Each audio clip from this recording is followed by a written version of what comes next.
Are just joining, you can see that we are recording the meeting. So if you hit continue, that's giving your consent to be recorded. So thank you for that. Really great to be on day 2 of 6 days of Gen Squared, our generative space across generations. Really glad to have you here. This is our 3rd and final session for today. With many, many more days and great sessions to come. Really excited to have you here. Want to give a shout out to East West Center staff. We have a number of people who are here supporting this. So we've got Nathan, we've got Cheryl, we've got Lori, Nick, Christina is here, and I think that's all the staff. We might have some staff from the East West Center that may be joining in. So thanks again to my colleagues from the East West Center and to all of you across all these different leadership programs. Really great to have you here. I'm going to show you our leadership, our Zoom protocols. As you have seen, if you've joined us in previous sessions, that again, we'll be recording the session. We do lock all of our sessions after 15 minutes, and that's just in service to helping the conversation flow and to being generous with our speakers. So come on time, let other people know to come on time. Rename yourself with a name you'd like to be called if that's necessary. Feel free to put your pronouns as well if you would like. You're all muted if you'd like to speak. As we all know, we have to remember to unmute ourselves. In the participant screen, or participant window at the bottom of your Zoom screen, you can raise your hand if you have any comments. That's a good way for those of us who are supporting the speaker to see who would like to say something or who has a comment. And again, we have evaluations. They're really feedback forms for each session that we will post in the chat now at the beginning of the session. So you can open it up and fill it in as you go, and we'll post it again at the end of the session. That's really helpful for us just to give feedback to our speakers and to our staff and continuously improve the programs we host together. Feel free to use the chat generously with questions or comments. And I want to remind you too that we can continue the conversation on Discord about this particular session or any of the other sessions. So thanks again for joining us. Really excited today to be inviting Scott Coates into this session to lead us on grit, on what grit is and how we can harness it. So Scott, I'm going to turn it over to you. You're going to do a fuller introduction of yourself. I'm really glad to have you here. Thanks so much. Thank you. So I'm going to turn off my video in a couple moments when I share my screen. No pressure at all. We have a host of heavy hitters in this session. So thanks everyone for joining. And there'll be a few times throughout this presentation where I'll just ask a question. Just feel free to jump in and shout out your idea or what you're thinking. And we'll keep it moving along and of course stick to time.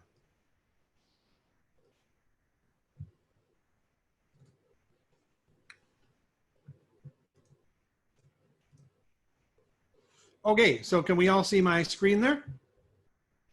Awesome. Okay, so first, thanks to the whole East West Center team for even asking me to be a part of this, and thanks for Gretchen for planting the seed, because honestly, I did not think of sharing this idea, and she asked me a little while ago about it, and I was a little surprised, and then the more I got thinking about it, I thought, okay, maybe this is of interest to everyone else.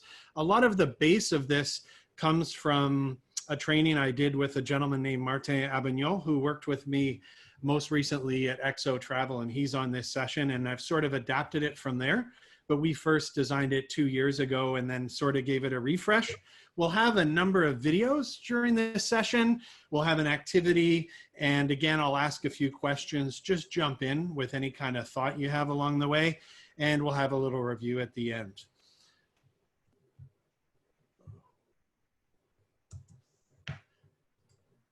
So just a little quick bit about myself for those of you that I haven't met. Scott Coates from APLP Generation 11. So almost 9 years ago, I was nervous about coming to Hawaii, and gosh, it's hard to believe it was 9 years ago, but being here in this session is proof of the connection and the value beyond your time there. I'm originally from Western Canada, but I moved to Thailand in September 1999 with a goal of starting what is now Thailand's premier sort of luxury bespoke travel operator. And I exited that business in 2013, selling my shares to my business partner. The business is still going well, but I sort of craved a change, and APLP really led me to what I'm doing now. And in 2016, I joined what's one of Asia's largest travel companies to develop an internal travel department for them. So I spent my first year with this company called Exo Travel, who had about 850 employees at the time, helping them establish an internal training department. And then after a year and a bit with them, they asked me if I would take over the director of HR position as well. So I became director of people development. So was managing HR teams in 10 countries in Asia, helping to develop policy, set strategy, as well as identify training needs, develop those training programs, and then deliver them with Martin Abagnon, that I mentioned was my colleague and is on this session. And we delivered to over 900 people across all of our 10 destinations. So my current interests are really in employee engagement, fulfillment, happiness, culture, career development, succession planning. It's important to note that I don't have a formal training in training or HR. So I come from this entrepreneurship travel background, then have just sort of learned as I go. And I was in a really fortunate position to do that until I was laid off just here at the beginning of May due to COVID. So I'm sort of in a transition period. Good thing I've done the River of Life with Nick, and I'm currently working on a new plan. So today we're going to delve into the world of grit, and most of this content comes from a book written by Dr. Angela Duckworth. She's from Philadelphia, and this book really gained a lot of attention when it came out. And she talks in her book about sort of what she views as the secret to long-term development and success, and that is, she calls it grit. And she says it's not really talent, so don't be fooled by talent. And I'll say that many times in this session, and that the success is determined by your ability to have a passion and perseverance for long-term goals. So we'll draw again from this book. And at the end of this session, I have a PDF to share, which links to the various books and videos and TED Talks and stuff that I'll mention here. So what are our outcomes for this session? Our outcomes are to hopefully definitely understand what grit is. So we want everyone to walk away being pretty firmly aware of what it is. We want you to have an idea of why developing a grit culture in your organization is worth considering, how to encourage grit amongst your team members and also within yourself. And I'm going to have a little section on grit and how I see it relating to HR strategy. And then we'll set you up with a few just practical tools that you can use with yourself and again with your teams. So why does grit even matter? And I'll preface this all by saying that I think everyone in this session here are probably very gritty individuals, just by virtue of the fact that you've come from around the world, completed degrees, come to the East-West Center, completed masters and doctorates. Grit is not new to you. You are all probably very, very gritty people, and you're probably very aware of it. So maybe think of it in a team context a little bit more. But the reason it matters is that we can always learn new things and become experts. And I really learned this lesson 9 years ago when I attended APLP. I went as a 38-year-old, paying for it myself and leaving my business and country. And that was a big step. But as an adult learner, I really found joy in learning again, like not having to go to university because I was told that was the time to do it, really opened my mind to the fact that, hey, you can truly study and learn at any time in your life. And talented people in difficult jobs actually are now craving mastery and growth opportunities as part of their work. So developing and embedding a grit culture really lends itself to that. And it ties to a lot of areas of modern HR strategy, attracting people, but also helping them stay with your organization longer. And post-COVID, I think there's going to be a lot of businesses rebuilding and trying to find their way again, and ensuring that you have gritty people on your teams, but also that grit and growth mindset culture will help you succeed and kind of pull out of this crisis, hoping that it fades soon.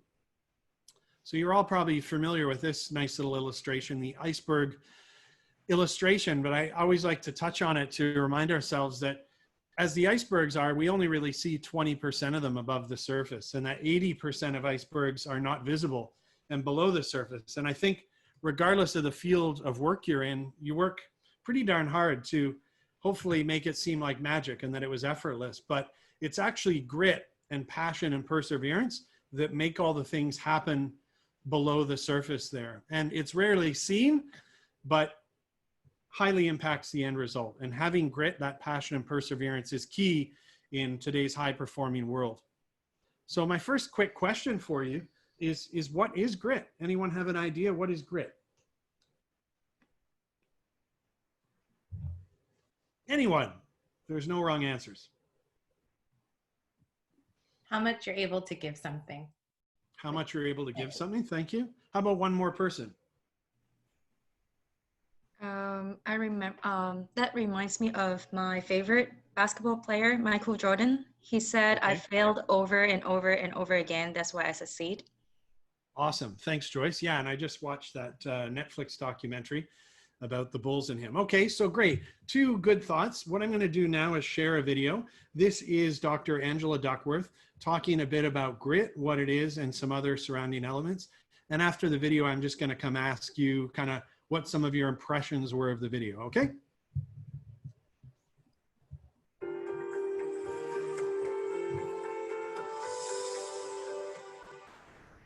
Grit, put simply, is perseverance and passion for very long-term goals.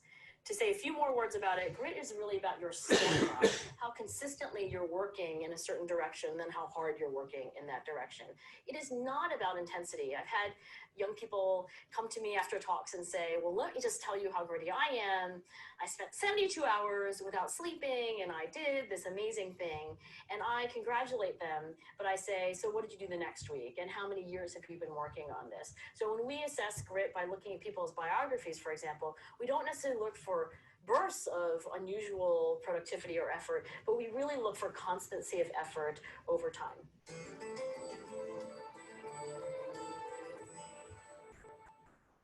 I have actually for several years been grappling with the question of whether virtues like grit are only virtues in the middle of the spectrum. So do we have something like the Aristotelian notion of the golden mean, where excessive grit as well as insufficient grit are both bad?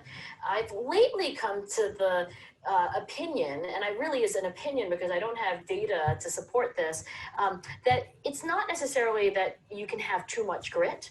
What you can have is grit in the absence of other key virtues. So for example, if you're an extraordinarily gritty person who lacks judgment or humility or honesty or empathy and kindness, you can see where grit could, magnify ill effects.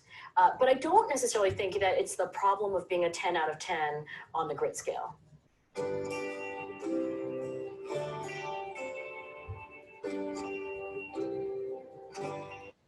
Let me start off by saying that in our research studies, for many outcomes like finishing West Point, grit actually is more predictive than IQ or SAT scores.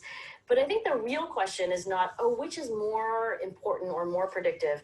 What it really is important to do is to highlight the undervalued role of effort. I feel like we live in a culture where we talk about talent all the time. In fact, I once was asked to do a media presentation, and they actually even refer to people as talent, as in, has the talent showed up? Did talent show up to makeup yet? Talent has to be on in 5 minutes. So this kind of obsession we have with, whether we are or are not gifted and talented, whether we do or do not make some talent threshold is misplaced. And if anything, I would hope that my research doesn't necessarily undermine talent, because I think talent exists. I'm not a particularly talented driver, for example, but we vastly underestimate how much effort, practice, time on task really determines ultimate performance.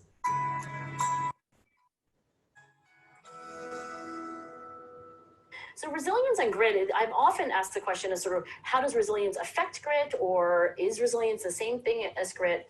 I would say that resilience, if you would define resilience as bouncing back from adversity, that would be one of the things that would be a precursor to grit. But I don't think it's exactly the same, because if you're somebody who, well, when things are hard, you bounce back, that is one thing that you need to be gritty, but not the only thing. You also need a passion, right? You also need something that you're really committed to working on over the long term, and being resilient doesn't guarantee that.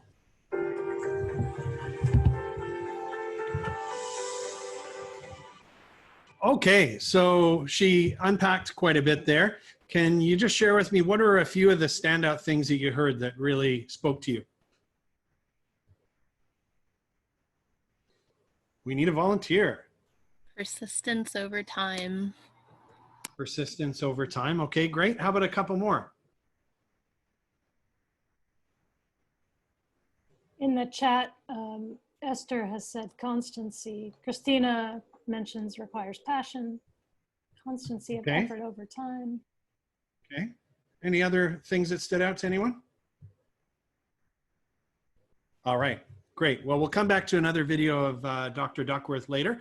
So let's just kind of go over some of the things she said. So grit is a growth mindset. So that growth mindset is really believing that your talent, your knowledge, what you can do isn't fixed. And it's passion for a sustained period of time and not letting setbacks discourage you. So having great perseverance to push through setbacks and actually learn from them. So as she defines it, grit is actually passion and perseverance for long-term goals. Now let's be really clear about a few things that grit is not. Grit isn't talent. So we'll mention this later in this session, but we'll go over it a few times, is that she definitely says grit is not talent, and it certainly isn't luck. And it isn't just wanting something intensely for the moment. Like she said, 72 hours of cramming or trying to learn something. It is really a long, sustained passion and perseverance for a big accomplishment or a big goal. So it's having something you care so much about that it organizes and really gives meaning to almost everything you do. So I mentioned mindset, and that word will keep coming up. And for those of you that are interested delving a little deeper, a lot of you have probably read this book by Dr. Carol Dweck. And all of you here probably have a growth mindset, again, by virtue of who you are and being part of the East-West Center.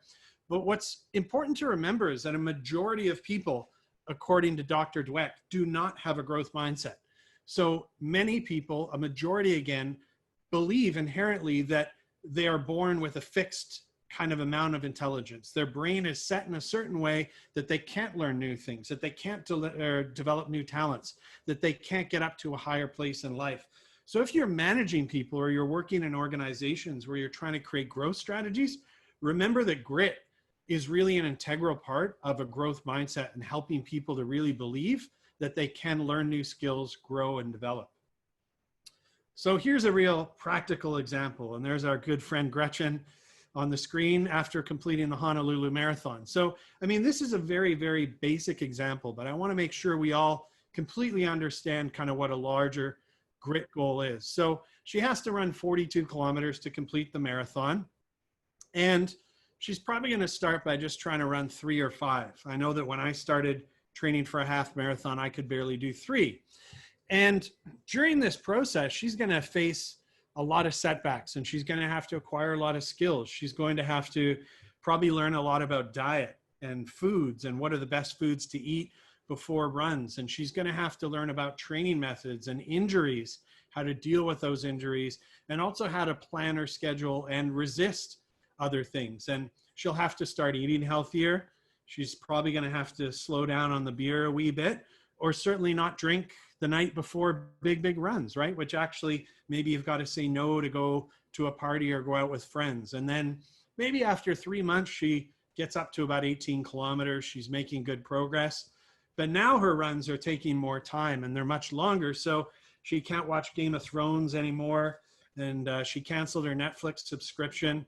But now she's up to 30 kilometers. But about 4 months in, she starts to hit some injuries and she's really down and she overcomes those injuries. But about 6 months in, she completes that marathon. So this is hopefully a very basic example that helps you kind of see grit and using grit and this passion and perseverance for a big goal is something that's much longer than a month or even 2, probably at least 6 months with a whole bunch of goals and setbacks and acquired skills along the way. So let's get back to Dr. Duckworth, and a few things that she found in her research and shares in her book is in the top right. One of the most fascinating things she found is that most people will say that they believe hard work is the real key to success and accomplishment. But deep down, studies have proven that people actually, if they're honest, will say that they believe talent plays a big role. So she wants everyone to think that long-term development and growth isn't about talent. It's probably about hard work and effort. And that effort, we should really recognize effort much more in ourselves and the workplace because it has a bigger impact on development and achieving than talent. So don't be fooled initially by talent. And that any big goal is really a collection of many, many small, low-level daily goals, which all put together help you accomplish that big goal. And again, pretty much everyone here is probably familiar with breaking down big goals because you've had to do it to complete, you know, master's degrees and so forth. But the really interesting thing is she developed in her research a 10-question test called the Grit Scale Test. And what she found is that if she asked people just 10 questions, it would give her a number showing how gritty someone is. And that by looking at these grit numbers, she was very accurately able to predict who would graduate from high school, who would successfully graduate university, or as she mentioned in her video, who would successfully get through West Point. Now, West Point is the premier, what's the word I'm looking for, kind of Army military academy in the US. And again, she would administer this 10-question grit test, and by the result, be very highly able to predict who would successfully get through the basic training and the West Point Academy class. So it's time for you to experience the grit scale. So what I'd like you to do is get a piece of paper or use your computer or whatever, but I'd like you to note down the numbers 1 to 10 because there's 10 questions. So just quickly put 1 through 10. And what I'd like you to do is ask yourself each of these statements.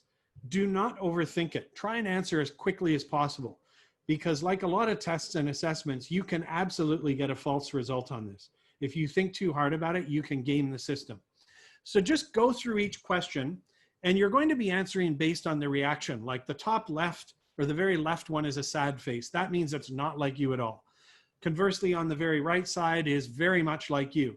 And you'll notice each question and answer has a corresponding number.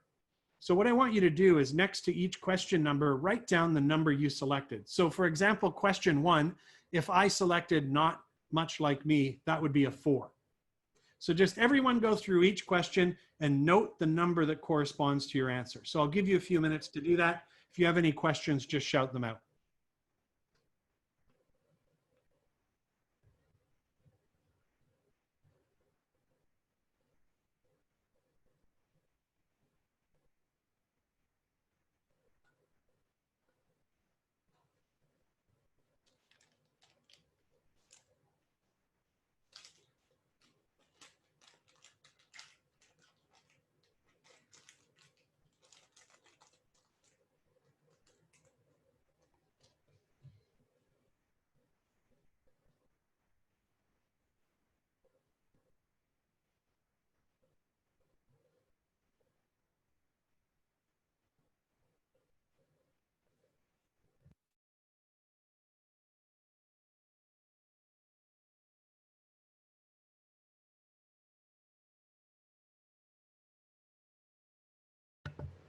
Give you a couple more minutes. Again, don't overthink it. Your best answer is the one quickly. Just be honest with yourself. You don't have to share this with anyone, so we're not going to out you if you have a low result.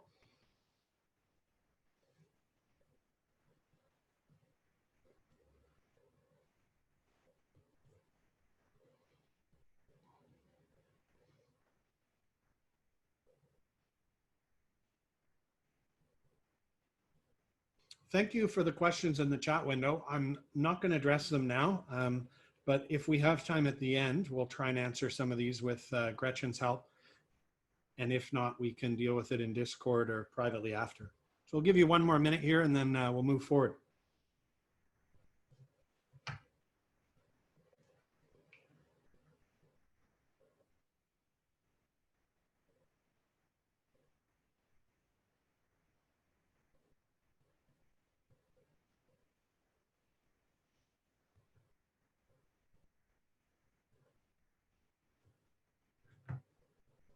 Okay, I'll just remind you while you're finishing up, this is not hard science, right? So this is a test that Dr. Duckworth developed on her own for her own research. But again, she administered it to thousands of people of various ages, genders, all that, and found that it was highly predictive for her to figure out who would accomplish those big goals like graduation. So not hard science, it's just a guide.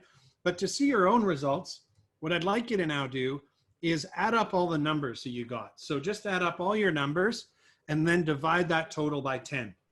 And it's going to give you a final number between 1 and 5. So 1 would be indicating that you have very little grit.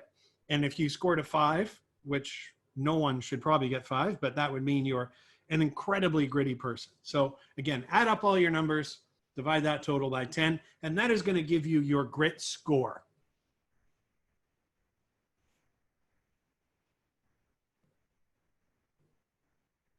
So you might be surprised by what you got. Don't be sad if it was very low. And I've done these sessions before. Some people would get upset and a bit angry. Maybe their score was low. This is a snapshot in time at this moment. So I have done this many times, and each time my score is a little different. It happens a bit, probably my mood, how much I think about the questions. Again, this is just a little indicator of what your grit level might be. Now, let's break this down one further. So we've established that grit is passion and perseverance for long-term goals. So she has 5 questions that deal with passion and 5 that deal with perseverance. So to get an idea of your levels, add up the points you got on the odd numbered questions. So look at questions 1, 3, 5, 7, and 9. Add up the scores from those 5 questions and divide it by 5. And that's going to give you a passion number. Again, from 1 being low to 5 being very high. Now you've probably figured out how to figure out your perseverance score. Perseverance is adding up all the even numbered scores. So add up the numbers you got from questions 2, 4, 6, 8, 10, and divide those by 5. And she says through her research, she's found that typically people have a higher perseverance number and a lower passion number. Now, some of you in this session today will definitely have a higher passion number, but overall, she says that it is much more common for people to have a higher perseverance score than passion. And why I think this is a bit important is soon I'm going to talk about why I think grit is important to HR. And you're going to see that in modern HR strategy, giving learning, development, growth opportunities, helping people to identify their personal passions and their passion and purpose in work is really key to not only attracting good staff, but to keeping them in your organization much longer. So knowing if her test is correct, that people tend to have higher perseverance and lower passion, it might fall onto us as leaders in our industries to help people find their passion and purpose within organizations. So I will provide a link to this test at the end of this so you can go back and do it if you haven't had time. Has anybody been surprised by your result? You don't have to tell us the number, but is anybody surprised at all by any of your results? You can just shout it out. Okay, we have a lot of big brains in the room, so no one is surprised that they are outstanding and scored 5 all around. Okay, another video from Ms. Duckworth talking about the importance of effort.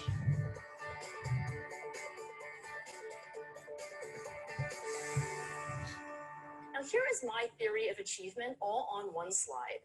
And it actually recalls Will Smith's very, very wise words about talent versus effort. I think that both matter.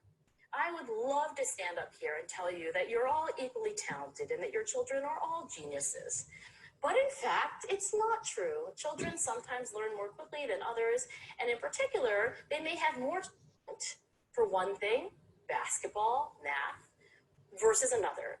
So I define talent quite narrowly as the rate at which you can accumulate skill when you try. A very talented person will accumulate skill faster than a less talented one. But as Will Smith and Francis Galton and Catherine Cox point out, effort matters too, and they are truly separable. In my research, I measure things like IQ, a proxy for intellectual talent. I find that the correlation, the relationship between that measure and grit is 0. And sometimes negative, suggesting that in that sample, those who are more able, who learn more quickly and easily, may be less hardworking, less determined, less committed over the long term than others. Talent times effort yields human skill. Now, I say effort counts a second time because once you know how to write a paper or teach a class or act in a movie, skill, but you have to apply that skill, and that takes effort too. So in the sense that skill times effort yields actual tangible human achievements, talent counts, but effort counts twice.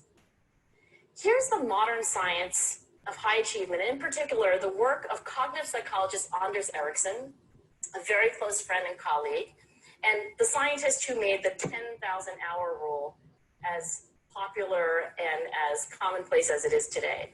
Now, what Anders Ericsson would tell you about the experts that he studies, the Field Prize winning mathematicians, the prima ballerinas, the Olympic swimmers, is that whether that skill is physical or mental, there is the same learning curve. I've got 2 girls at home. I'm guessing some of you are parents. We like to talk to our kids about the learning curve. This is the learning curve. It is actually sinusoidal. Turns out that people in any domain start at the bottom. You can look at a very talented athlete like Steph Curry and say, oh, he was born to play basketball. But you cannot say that he was born knowing how to play basketball. Human skills are acquired. And here's the thing about the 10,000 hour rule. And because you showed up tonight on a beautiful day to be inside and not outside, you get to know the secret behind the 10,000 hour rule. It's the number of hours that's magical. There are plenty of mediocre performers who have spent 20,000 hours doing their thing. It's the quality, not the quantity of practice, that distinguishes true world-class performers from everyone else. Okay, so obviously moving in now to talent, how we view it, and effort. What things stood out for you there? A couple quick standouts from all of you. Just shout something out, please. We've got a very shy group of people. Come on, what's something you heard here that sounded interesting or important? So, hey, Scott. So I thought it was really cool that talking about this idea that the learning curve of this is the same, whether we're skilled or meant to be skilled at something or whether we put in the effort for it. Great, thanks MCK. Nice to see you in Beijing there. How about at least one other idea, something else that stood out, everyone? Thanks for speaking up, MCK. If no one speaks, we're always coming to you, Gretchen. Okay, I have one. I thought it was just really great how she mentions that effort counts twice. Like it counts to learn it and then to apply it. And yeah, that actually made me think, like, sometimes I gotta get out of my own way. Like I think, oh, I'm just not skilled. No, I just gotta put in a little more effort, perhaps. I really appreciated that. Okay, cool. Well, let's kind of follow up on what she just talked about here, and that's what she calls the fallacy of talent. Now, this is not saying that you don't want to hire talented people, right? Like, let's think about a doctor. You definitely want to hire a doctor that she knows how to perform the technical parts, the operation and so forth. So it's not saying that you don't want talented, skilled people. What she is saying is that if you need people on your team that are going to be able to adapt to situations, that are going to be able to continually learn, continually improve, and ultimately take your organization to places that maybe aren't known right now, you're going to need more than just a talented person. So yes, talent and luck matter to success, but they're absolutely no guarantee of success. And that she says grit may matter at least as much, but probably more than just raw natural talent. Because if we're talking about developing new skills, about pushing through difficult times and taking things to a next level, you're going to need perseverance. You're not going to want to get slowed down. And her research is showing that those people who are naturally talented and used to just, getting things quite quickly and succeeding easily often have less resilience and just give up. So they might be really good employees at getting the immediate things done that you hired them for, but they might not do very well growing beyond that. So as she said, we should really, when we're looking at people and maybe looking for advancement or where we're going to put our time and energy for development, look at people that display effort.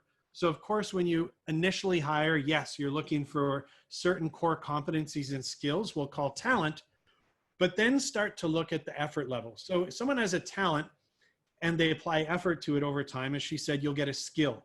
But it's really then people that take that skill, apply more effort, and you end up with an achievement. So let me give you a very, very practical personal example. So I mentioned that for almost 4 years, I worked for XO Travel. They had 940 people. They operated what is called inbound tours in 10 Asian countries. So bringing mostly Europeans, North Americans, South Americans to Asia for holiday. This company was started in 1995 in Vietnam by 3 French nationals and a Vietnamese national.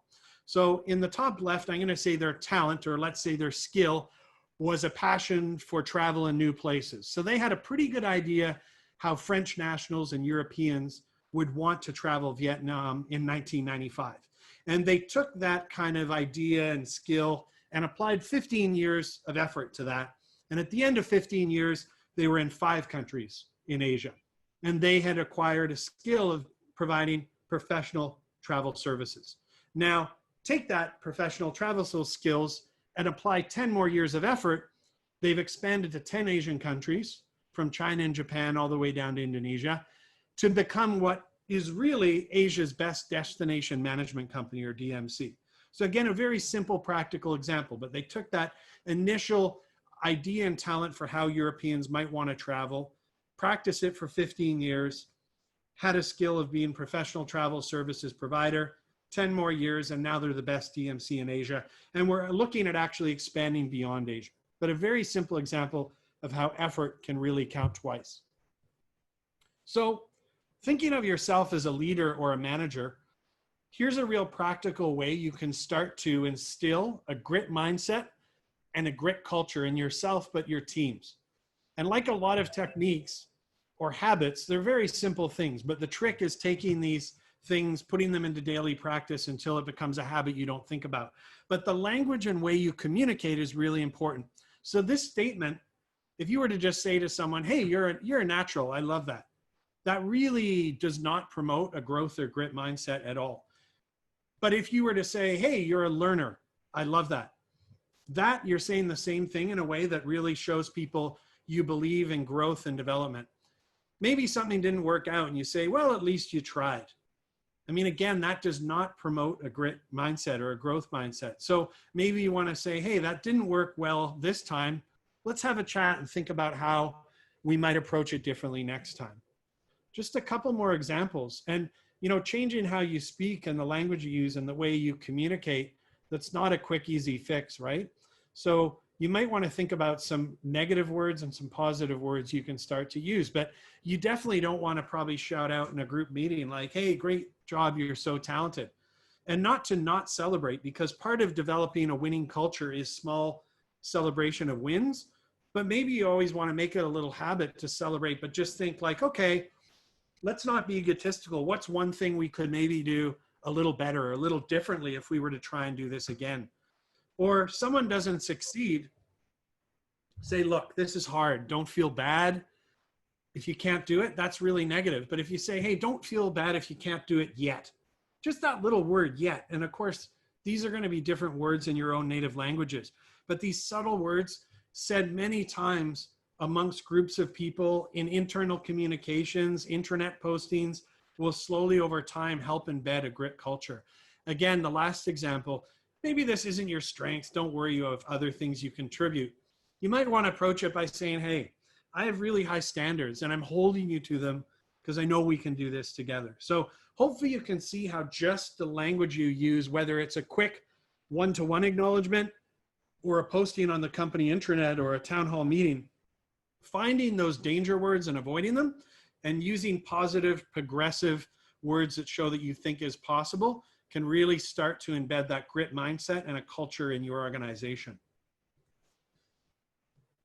Another really effective technique you can employ, and this kind of comes from another session that I've run called Distraction, Focus, and Flow, that talks about how while modern technology really helps us connect and accomplish great things, At the same time, it can greatly impede our ability to concentrate, get meaningful, big pieces of work done. So if we're going to be gritty, it usually means we have to focus on something intently for a period of time because it's difficult and tough to make progress in an undistracted fashion.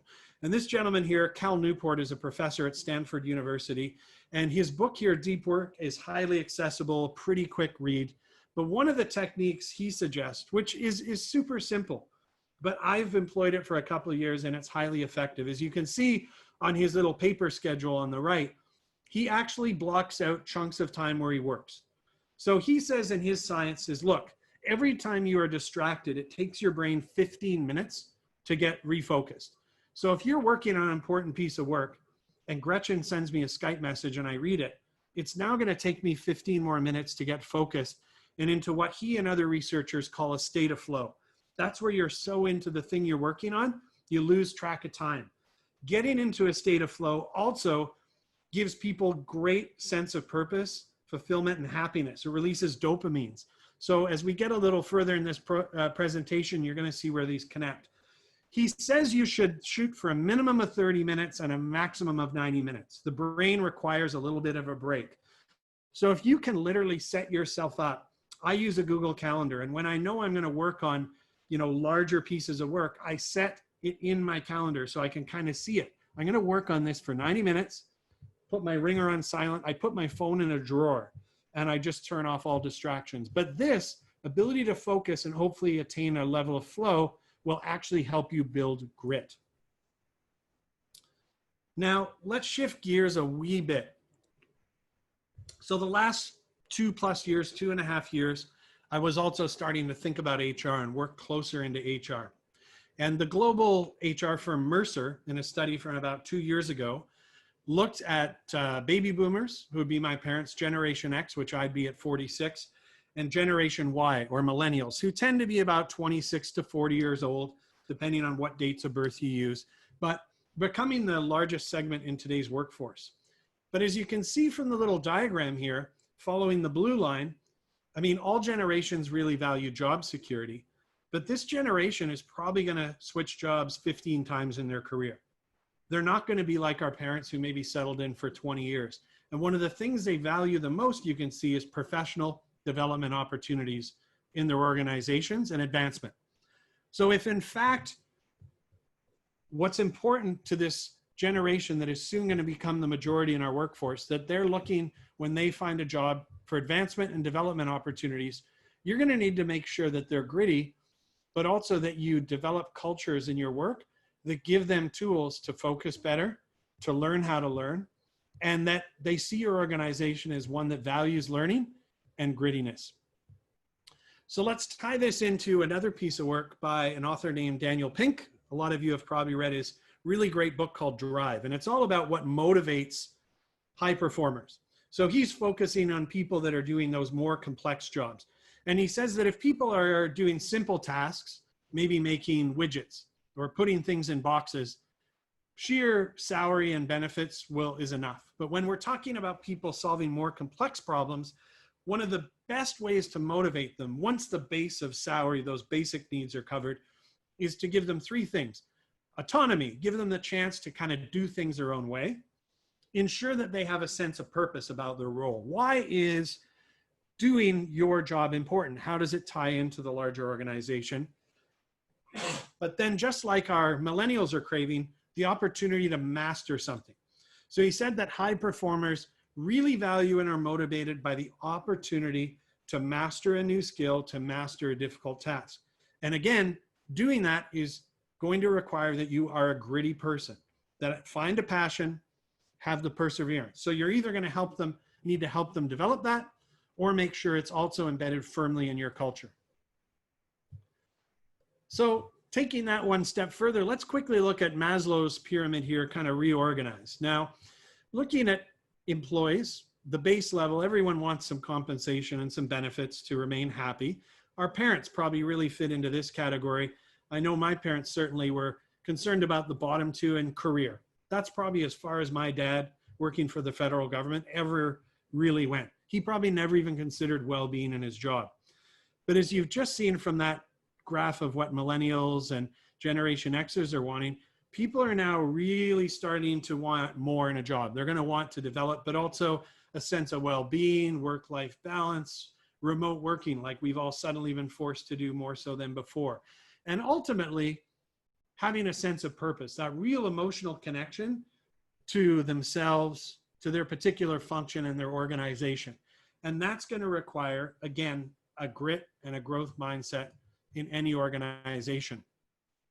Now, when we kind of turn that on its head and we look at recruiting, obviously recruiting situations are different from country to country, but in a lot of countries now, employees are not just wanting the job, but they're actually kind of interviewing the employer. So a really important concept that many of you are probably familiar with is, as a hirer, having your employee value proposition. And that's really a potential employees asking themselves, like, why should I work for you? What's in it for me? And any progressive organization now needs to be able to turn around and probably say that, well, hey, we are going to have development opportunities. We have an internal training academy in our organization. Over 18 months, we can help you go from here to there, and this is how we do it. It's one more way to sweeten the deal. And if you're looking for sophisticated, highly skilled, intelligent employees, if you're not offering these things and a progressive growth mindset, gritty type of culture, you're probably going to have a tough time attracting people.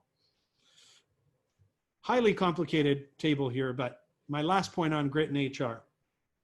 Having a learning culture, growth mindset in your culture, grit is a core component, I think is very important from a business standpoint to maximize what we call employee lifetime value. So to try and make quick sense of this, look at the typical value add. Now this is the amount that any employee will deliver working for you. So they join, they leave. The area in typical value add is just typically what they add. Research says that every time you have to hire or replace an employee, you could spend 200 to 300% of a year's salary finding them, training them, getting them up to speed to a point where they're productive. So if you can get people performing quicker, then performing at a higher level and staying longer, you can get up to 300% more value out of that employee. It can be done a variety of ways. You'll see on the left in yellow, onboarding. If you have good onboarding, you help people quickly understand the company, their role, their purpose, and fit within it. You can see they perform more quickly, doing better work. But then if in red and blue on the right, if you have good management, culture, and development built in, that's where you really start to see results. So people start to learn, grow, develop, they understand and find their purpose within the organization and hopefully passion. So everything you see in kind of turquoise color in the HPO performance is that increased value you get out of the person. They do better work sooner, they stay longer, and you get up to 300% more value out of them. So having that growth mindset and grit built into your culture can help develop that. Oh, and the very final HR point here is, look, we've already seen that millennials want hopefully a higher reason to stay in a job. And Zappos, the online shoe company from America, which started in 1999, quickly grew to $1 billion in sales and was sold to Amazon, I think in 2008. Part of their success has been looking at a model where they focus on employee happiness first. If our employees are happy, they're going to make customers happy who buy things and make our shareholders happy. And at the start, you can see on this scale, time on the bottom going horizontally and happiness vertically. They just help people to try and find pleasure in their job, right? At the start. And then through their system of development, culture, values, they want to help people get to a point with a bit more time where they find their passion, not only within themselves, but their role in the company, which then hopefully over time, again, with more development, more learning, more connections, culture, all other things, but grit firmly at the background is hopefully get them to a point where they have a higher purpose and sense of meaning within the organization. So we've covered an awful lot there just in HR very quickly, but I'll bring it back again to Dr. Duckworth and some other findings she had in her studies. And that was she found very clear connections between purpose, happiness, and grit. So she says that a third of us view our job as just a necessity to survive. So these are the people that probably snooze the alarm a few times when they get up. don't like their job, but they do it. A third of people, they don't mind their job. It's a career, but they're really looking at it as a way to get to the next level. And then finally, about a third of us feel their work is a calling. That's why you were put here on this earth. You get up every day supercharged to go out and do your thing. But if we can help people find their calling, their person or their passion and purpose in an organization, there's a correlation between purpose and grit levels. Now, she does not answer, does having a higher sense of purpose help you get a higher level of grit, or does having a higher level of grit have you have a higher sense of purpose? But what she has found in her studies, that people that typically had a higher sense of purpose also had a higher level of grit. So my feeling is, if you can find ways in your organizations to develop a sense of purpose and passion within your team members, if her research is correct, there's also a reasonably good chance you're going to end up with grittier people or people that become grittier. The other interesting thing she found was culture.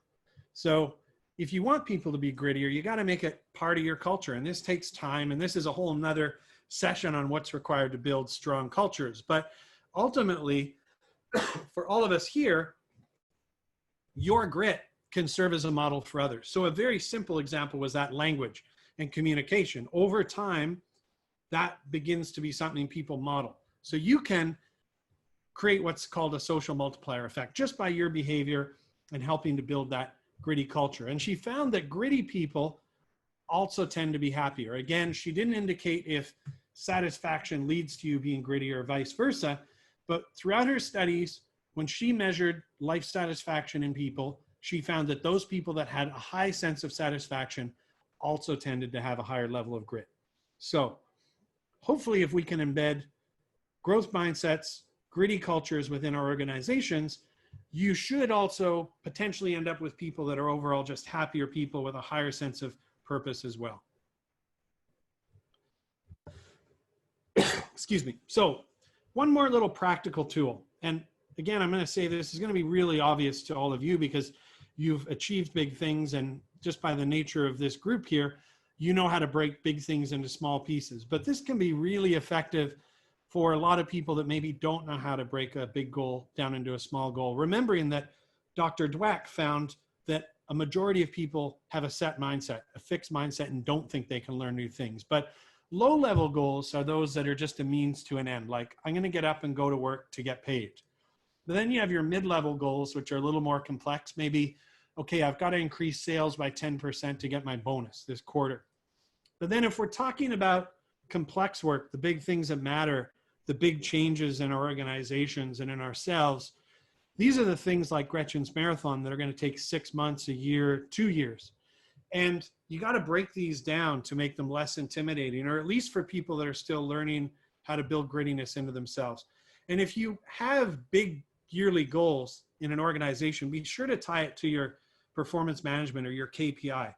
So there's all kinds of tools and models, and this is an extremely simple one, but again, just want to give a real practical example. So this was for myself about 1.5 years ago, is I wanted to learn more about talent management at the top. Like, how do you identify high performers? How do you look at an organization now? And also thinking about an organization in 3 to 5 years and what people are going to need to get there. So, boy, how am I going to learn that big task? That's intimidating. That's really easy to walk away from. But if we break it into smaller parts, which are all along the bottom, you know, I'm just going to subscribe to some HR newsletters that deal with talent management and talk to some experts, take some small courses. I actually did run an exo travel poll amongst employees, trying to learn a little bit about who they were, what skills gaps they had, where they wanted to be. So we definitely had an idea, read some books, and then obviously you go up a level from there, take some more in-depth courses, find a mentor. So you get the idea here. But what you might need to actually do for people is find a map that works for you, but help them break down those big goals. Because I think all of us can think of times when we've given something up because maybe we just focused on something that was too big and we didn't really think it through. And a lot of kind of mid-level to lower employees or even highly intelligent people, if you take some time to step back and break it down into all kinds of micro goals, can be very helpful to again, persevere, find resilience, and get through to the end. And any of these circles could probably be broken down into 10 more little points. So I've broken kind of one of the classic training session rules, is that we've probably covered too much in too short of a period of time. But before we take the next step, I just want to kind of touch back on everything we've talked about so far, okay? So what are some real easy wins you can have with yourself, but also with your teams, and take back to work or just try with yourself? One of them is just good old-fashioned optimistic self-talk. I know this has been one of my greatest deficits over the years. Think negatively about situations. Think negatively about people. I mean, there's tons of science that if you are optimistic, many other things in your life fall into place beyond achievement and grit. But some learning I just did said for happiness in a relationship or a culture, you need to have at least 3 positive interactions for every 1 negative. And that's the minimum. So they were saying in an organization or say a relationship, if you can have 5 nice things, positive things to every 1 negative thing, you will then begin to have a positive culture. So just like, hey, Gretchen, nice necklace today. Hey, MCK, good looking haircut, buddy. You got that quarantine due sorted out. But those little things, if you make sure you have 3 to 5 of those for every negative thing, begins to build grit. Use that grit promoting language. Again, not easy, but in casual conversations, in meetings, in performance reviews, in intranet communication, in town halls. Find that positive language. It lends itself to growth and development and the possible. Really remember that beyond the initial hire, look at effort. Like there's those probably people that are in your organization, often quiet ones maybe. Maybe they're not dynamic, but they always put in the hard work, right? They put in the effort. Reward that. Note that. Talk to those people about what they want. Give them the opportunities for growth, attention, mentorship, and stuff. Don't fall for the naturally charismatic, talented people. And a big simple one, not easy, but simple, is that blocks of time. Now more than ever, we're distracted. And if we are not focused for dedicate periods of time, we cannot get into a state of flow, which does not enable us to do great work and make accomplishments, nor do we end up feeling passionate and a sense of accomplishment. So force yourself, encourage your team members to set that little goal of working and scheduling blocks of time. Not easy, but help yourself and people find their purpose and calling. Now, I appreciate not every job is exciting. You know, filling petrol at the petrol stop, I don't know, there might not be something fulfilling, but if we can all help ourselves and others ultimately understand why our job is important, how it impacts others, and the positive impact it has on the larger goal of the company or the organization, it helps build a grit culture. Learn from failure and setbacks. Like wins are important, but sometimes do a post-mortem. Like just even when you've had a great success, just get everyone together and say, hey, let's take 5 minutes and just think about why did that happen? Like, how are we gonna face that next time? What could we do to overcome it? Develop that growth mindset. Help everyone understand that, hey, we all have trouble learning new things, but nothing is impossible. Nothing is fixed. Every single person can learn something new. We probably all know somebody that came from a disadvantaged background, maybe without loving parents, without the financial means to go to a great school, but really applied themselves and accomplished anything. Helping people, again, a majority of people do not believe that they can learn new things. Build that into your culture.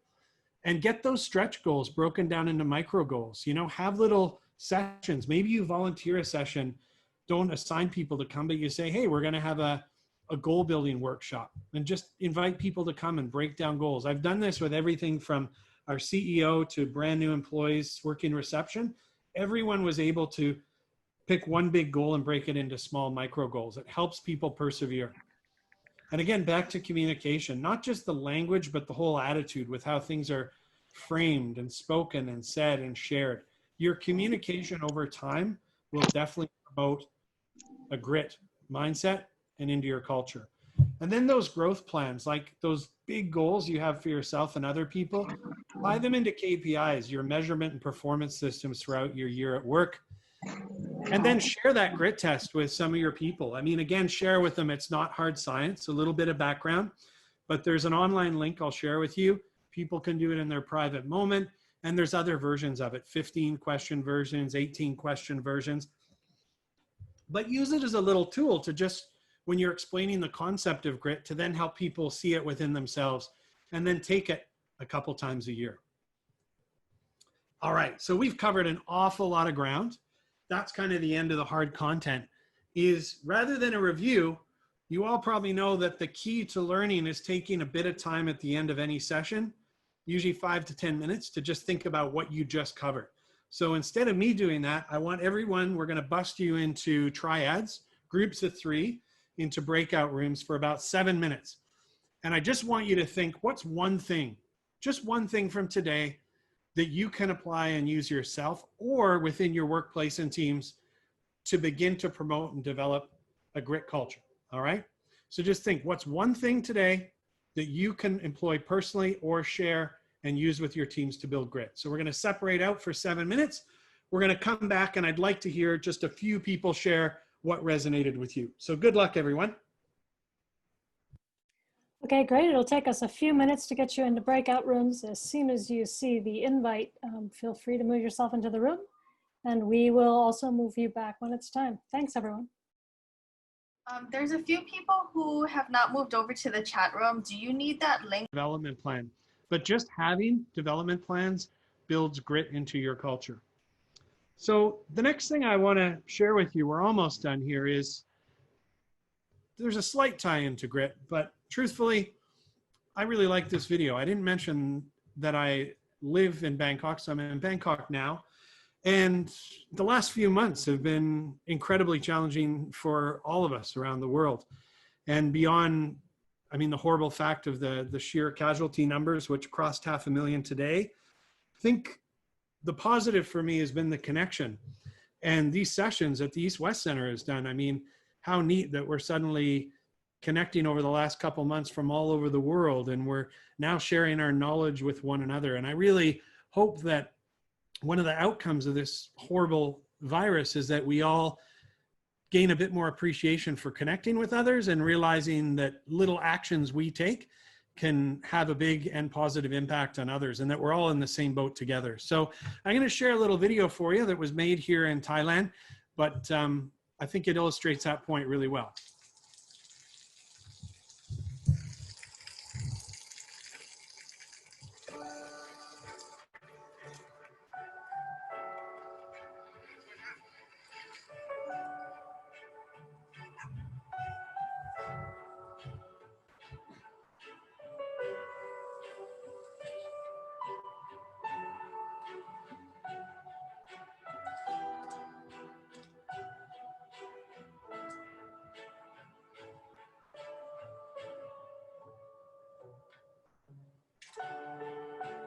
เขาจะได้อะไรถ้าเขาทำแบบนี้ทุกวัน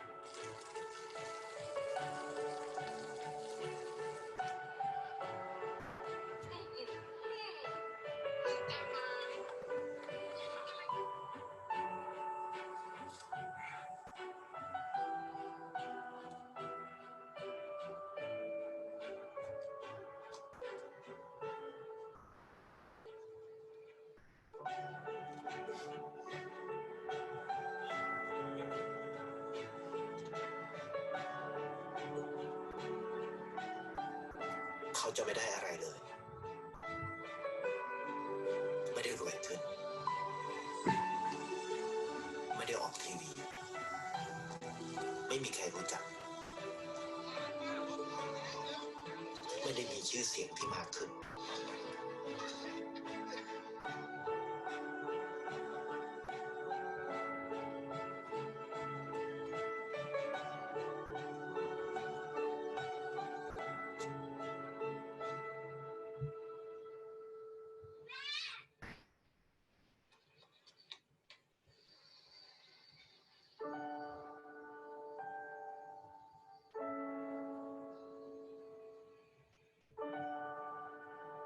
เพราะสิ่งที่เขาได้คือได้แค่ความรู้สึก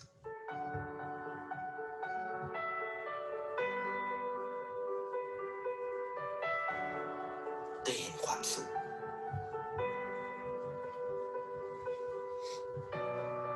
เข้าใจ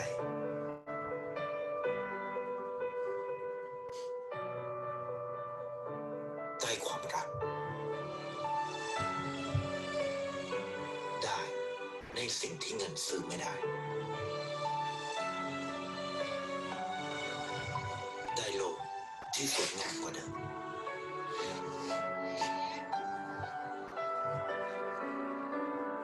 ในชีวิตคุณอะไรคือสิ่งที่คุณต้องการมากที่สุด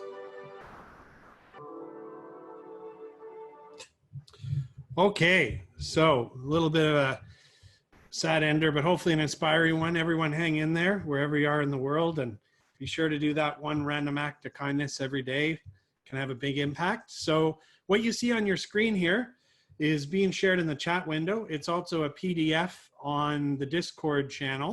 So this links, if you click on any of these 4 books, it'll link to the books I talked about. Also Angela Duckworth's TED Talk, Grit Scale, Dr. Dweck's TED Talk, and that video I just showed you. So those can provide some good little starting resources, and I just see the PDF in the chat window here.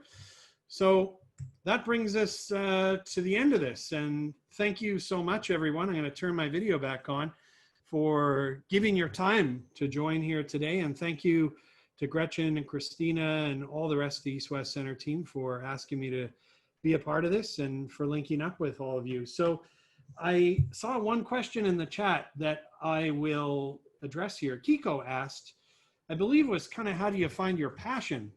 And I hope I got that right. I have 3 suggestions for you, Kiko. Is 1, Google Delivering Happiness.